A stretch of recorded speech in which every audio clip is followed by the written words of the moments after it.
মধ্যে এসে যাবে, কিন্তু আসেনি তোমার মধ্যে কোনো পরিবর্তন। আমি জানি না এই ভিডিওটা কতটা গুরুত্ব সহকারে তুমি দেখছো, কিন্তু আমি এটা জানি এই ভিডিওটি তোমার পুরো জীবনটাই পরিবর্তন করে দিতে যাচ্ছে। তুমি যদি এই ভিডিওটি শুরু থেকে একদম শেষ অবধি মনোযোগ সহকারে দেখো, তাহলে নিজের জীবনকে নতুন বছরের সাথে কিভাবে তাল মিলিয়ে সাজিয়ে তুলবে, নিজের অবসর জীবনটাকে কিভাবে সাজিয়ে তুলবে, এই সবকিছু জেনে যাবে। আর আমার বলা এই কথাগুলো যদি তুমি ঠিকমতো মেনে চলতে পারো, আমার বলা টেকনিকগুলো যদি তুমি অবলম্বন করতে পারো, তাহলে এই ভিডিওটি তোমার জন্য লাইফ চেঞ্জিং হতে চলছে। আর 4 নম্বর পয়েন্টটা কিন্তু ভুলেও মিস করবে না। তো চলো শুরু করা যাক। নাম্বার 1, নতুন অভ্যাস গড়ে তোলা।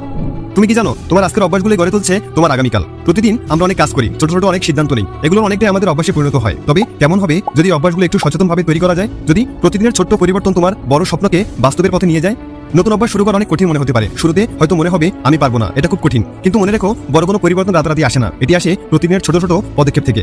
তুমি যদি মাত্র 10 মিনিট ব্যায়াম করো, 5 পৃষ্ঠা বই পড়ো বা 1 মিনিট ধ্যান করো, তাতেই শুরু হয় পরিবর্তনের যাত্রা। বিজ্ঞানও বলে নতুন অভ্যাস তৈরি করতে সময় লাগে 21 দিন থেকে 66 দিন।